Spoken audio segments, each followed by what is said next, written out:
This is Group 1's presentation on plain language, presented by Carmon Graves, Michael Espy, and Tyler Arwood. Next. The differences between academic and business writing. Next.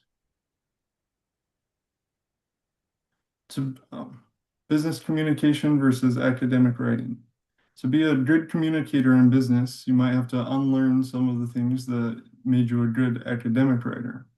Academic writing and business writing are very different, and what works in school doesn't always work in the workplace. Good academic writing includes really complex information. It uses specialized words that people in the field know. Sentences are long and can include a lot of ideas. Paragraphs are also long, so each idea can be explained in detail.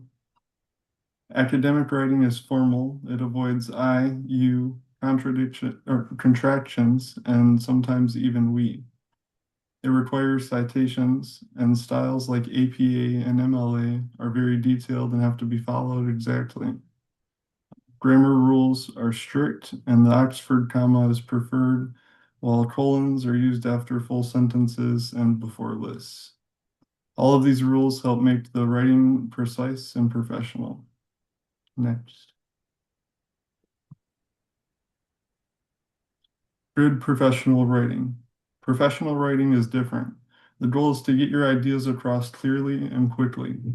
Sentences usually focus on one main idea with one or two supporting points.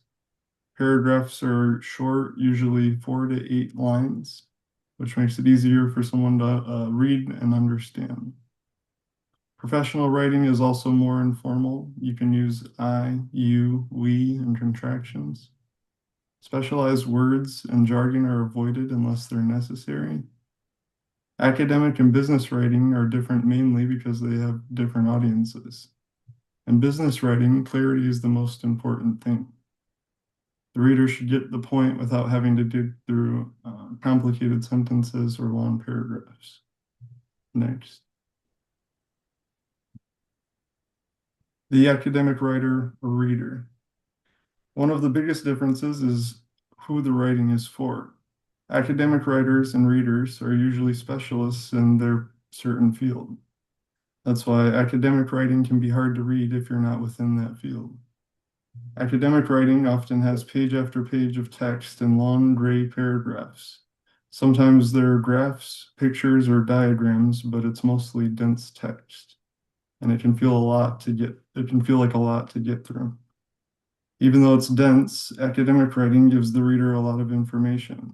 The long paragraphs, detailed explanations, and complex sentences let the reader understand the topic more better. If you spend the time reading it carefully, the content is thorough and more engaging. Next. Effective communication. Next. An academic essay consists of page after page of print, broken up by occasional pictures, charts, or diagrams because the writer hopes to be rewarded by the essay's intellectual content. A business or professional document, on the other hand, aims to be much more attractive visually speaking. That means using white space, lists, pictures, charts, and graphics, and many other techniques. The audience for a business document calls for a less specialized vocabulary and a less complex set of concepts. In other words, keep it simple. They don't want to try to figure out what you're trying to say. Next. Business, legal, government, and professional writing can contain technical jargon and convoluted syntax that becomes unintelligible to the general public. It is the communication of experts for other experts. Use this type of language can lead to misunderstanding, mistakes, issues, inquiries, as well as employee hours spent addressing problems. For example, in the event that any party fails to perform its obligations hereunder, the non-breaching party may, at its sole discretion, elect to terminate this agreement effective immediately upon the provision of written notice to the breaching party, which is in legal language. While in plain language, it means if either party breaks this agreement, the other party can end it immediately by giving written notice. While plain language is becoming the standard for consumer-facing documents like privacy policies or rental agreements, to improve accessibility, legal language is still used in complex litigation or high-stakes corporate law, where specific historical definitions of words have been tested in court for decades. Next slide. Features of plain language use concrete and specific ideas, uses active rather than passive verb, avoids unfamiliar words and technical jargon, avoids wordy expressions, and avoids repetitiveness. For example, the boy broke the window versus the window was broken by the boy. Next slide. All right. Hi, my name is Mike, and I will be presenting about the importance of using plain writing.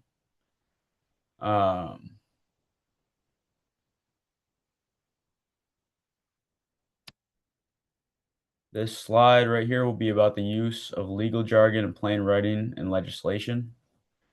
Governments across North America are changing legislation that was written with difficult to read legal jargon. The way that the legislation was written was so bad, it was incomprehensible to the reader. Governments are now gearing more towards writing legislation in plain language so the reader can easily read the legislation. In the book Business and Professional Writing by Paul McRae, it states that a basic guideline for plain writing is whether or not your reader can read and understand the legislation with one pass. If it takes more than one pass for the audience to read and understand what is written, it's not written in plain English, plain writing, or plain language. All those things are the same. Because governments are gearing more towards writing their legislation in plain English, they're saving more time and money due to the fact that the people in charge of these departments that produce the legislation, the civil servants, don't have to answer as many questions about what the laws and regulations mean. Just like the government, we are going to do an exercise to rewrite a paragraph that was written in legal jargon and change it into plain English. Here is example 1. This example is an example of what a very heavy legal jargon sentence or paragraph would look like. Here in example 1, I would like you to go ahead and rewrite the following 3 examples of heavy legal jargon.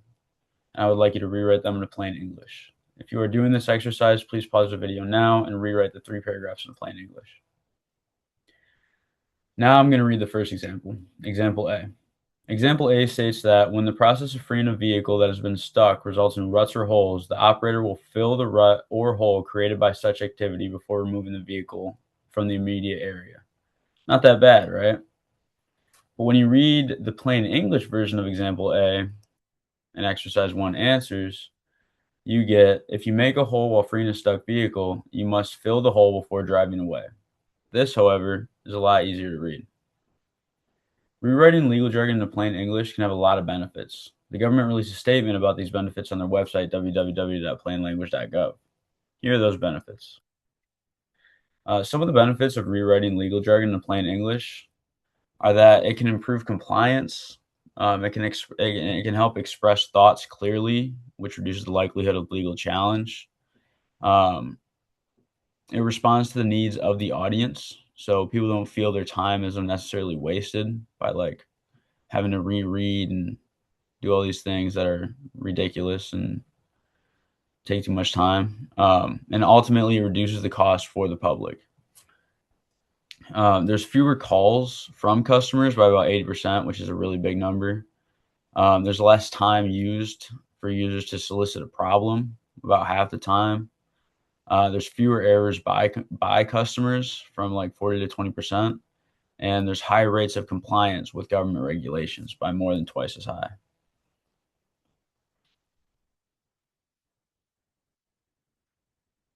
A good example of what plain writing sounds like and why it might be beneficial to rewrite things like legislation and official government reports is the example about is the example the book gives about a report done in 1992 about espionage.